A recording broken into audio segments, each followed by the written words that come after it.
देखिए exercise 2.1 start करने से पहले हमें पोलिनोमियल्स जो चैप्टर है उसके बारे में बेसिक नॉलेज पता होना चाहिए कि पोलिनोमियल्स क्या होते हैं, लीनियर पोलिनोमियल क्या होता है, क्वाड्रेटिक पोलिनोमियल क्या होता है, ठीक है, इसके डिग्री कैसे डिफाइन करते हैं, ये सब चीज़ें हमें पता होनी चाहिए। तो पहले हम वो सीखेंगे और फिर एक्सरसाइज 2.1 स्टार्ट करेंगे। ओके, तो और आपको ये भी बताना चाहता हूँ, मैं आपको क्लास 10th की पूरी एक्सरसाइज बहुत ही सिंपल वे में सॉल्व कराऊंगा।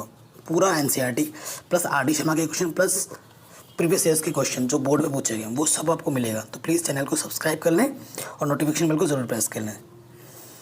तो सबसे पहले हम बात करते हैं, हम चैप्टर स्टार्ट कर रहे हैं 2 और चैप्टर का नाम क्या है हमारा, पोलिनोमियल्स। ये हमारा चैप्टर है, ठीक है। तो पोलिनोमियल्स क्या होते हैं, जिसे हिंदी में बोलते हैं बहुपद। हिंदी में क्या बोलते हैं, बहुपद। तो ये क्या होती हैं, बहुपद क्या होता है, कहते हैं। देखिए आपको पोलिनोमियल्स और इक्वेशन में कन्फ्यूज़न हो जाते हैं बच्चे। पोलिनोमियल्स क्या होता है मैं पहले बता दूं, फिर इक्वेशन क्या होता है वो बताऊँ, और डिफरेंस क्या है दोनों में वो भी बताऊंगा मैं अभी आपको। देखिए जब कोई आप, जैसे मैंने यहाँ पे लिख दिया 2x, ये एक ये पोलिनोमियल नहीं, ये एक टर्म है। अगर मैंने लिख दिया 2x + 5 तो ये पोलिनोमियल है। जब किसी टर्म में 2 या 2 से ज़्यादा पद हो जाते हैं, ठीक है, 2 या 2 से ज़्यादा टर्म हो जाते हैं तो उसे हम पोलिनोमियल बोलते हैं, ठीक है।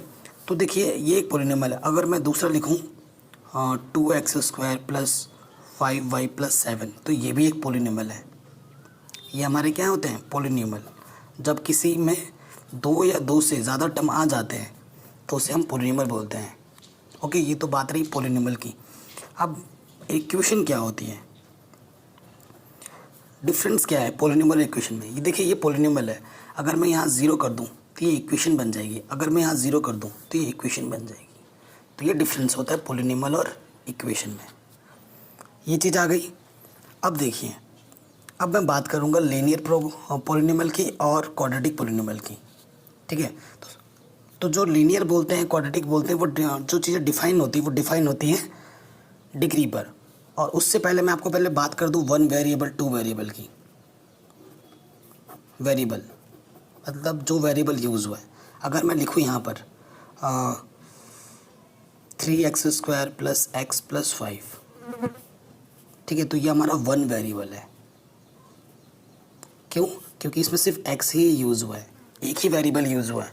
तो ये हमारा 1 वेरिएबल का एग्जाम्पल है। अगर मैं क्वेश्चन में ये लिख दूँ 2x + 3y + t तो ये हमारा 3 वेरिएबल है। y क्योंकि यहाँ पर 3 वेरिएबल यूज़ हुए हैं, x यूज़ हुआ है, y यूज़ हुआ है और t यूज़ हुआ है, तो ये हमारा 3 वेरिएबल है। वेरिएबल भी समझ में आ गया होगा। अब हम बात करेंगे डिग्री की, और डिग्री ही डिफाइन करती है क्या वो लीनियर है या फिर क्वाड्रेटिक, क्यूबिक, जो भी है। मैं आपको यहाँ पर 3 एग्जाम्पल लिख के दिखा रहा हूँ। एक मैंने लिखा 2x + 7, एक मैंने लिखा यहाँ पर 5x²।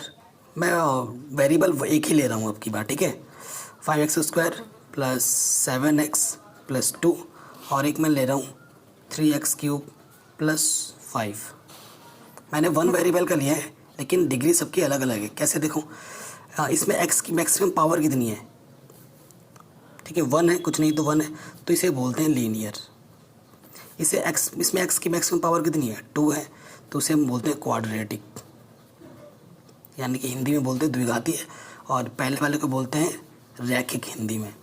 और ये x की मैक्सिमम पावर कितनी है, 3 है, यानी कि ये हमारा क्यूबिक, जिसे हिंदी में बोलते हैं त्रिघाती है, ठीक है। तो जो अब हम पढ़ेंगे हमारे इस चैप्टर में वो हम इसके बारे में सब पढ़ेंगे। फर्स्ट एक्सरसाइज में हम तो नॉर्मल ज़ीरोज़ निकालेंगे अभी हम। सेकंड एक्सरसाइज में ये चीज़ें हैं, क्वाड्रेटिक है, और थर्ड में डिवाइड वाला है।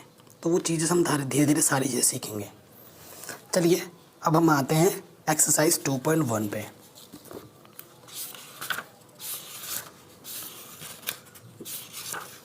ठीक, ये एक्सरसाइज हमारा 2.1 है, बहुत ही सिंपल है, और 1 मार्क्स में यहाँ से क्वेश्चन आ ही जाता है। तो बोल रहा है हमें ये ग्राफ दे रखा है। अगर आपको ग्राफ खींचना नहीं आता ना तो हम ग्राफ खींचना भी सीख जाएंगे नेक्स्ट जो भी एक्सरसाइज आएगा उसमें, तो उससे डोंट वरी उसके लिए। तो हमें ये बताना है कि ये जो हमें ग्राफ दे रखे हैं इनमें कितने ज़ीरोज़ हैं, ज़ीरोज़ के बारे में बताना है। मैं आपको एक चीज़ बताना चाहूँ, ज़ीरोज़ क्या होते हैं, आप नोट करके लिखना ना, ज़ीरोज़ क्या होते हैं। ज़ीरोज़ देखो, आपको पता होगा ये हमारा क्वाड्रेटिक प्लेन होता है, यानी कि ये एक्स एक्सिस होता है, ये वाई एक्सिस होता है। एक्स एक्सिस में जितने कट मिलते हैं आपको, ठीक है, एक्स एक्सिस में जितने भी कट मिलते हैं वो बताता है कि उस ग्राफ का वो ज़ीरो है। जैसे किसी ये से एक कट मिलेगा तो एक ज़ीरो, एक ग्राफ में जैसे ये सपोज़ को मैंने ऐसे खींच दिया तो एक्स एक्सिस में कितने कट मिले मुझे, यहाँ पर एक और यहाँ पर एक, तो दो ज़ीरोज़ हैं इस ग्राफ के, ठीक है। तो एक्स एक्सिस में जितने कट मिलते हैं वो आपके ज़ीरोज़ कहलाते हैं। तो देखो इसमें 2.1 में यहाँ पे एक्स एक्सिस में कितने कट हैं, मिला कोई कट नहीं मिला, तो इसमें कितने ज़ीरोज़ हैं, कुछ भी नहीं, यानी कि ज़ीरो। यहाँ पे एक्सिस में कितने कट हैं, एक ही कट है, तो इसका कितने ज़ीरो है, एक। इस पर कितने कट हैं, देखो एक, यहाँ दो और यहाँ तीन। इस पर कितने कट हैं, यहाँ एक और यहाँ एक, दो ज़ीरो, इसके दो ज़ीरोज़ हैं, यहाँ एक दो तीन चार, तो इसके चार ज़ीरोज़ हैं। इस पर कितने कट हैं, देखो एक दो तीन। तो ये आपका 2.1 कंप्लीट हो गया, जो कि बहुत ही सिंपल और आसान था।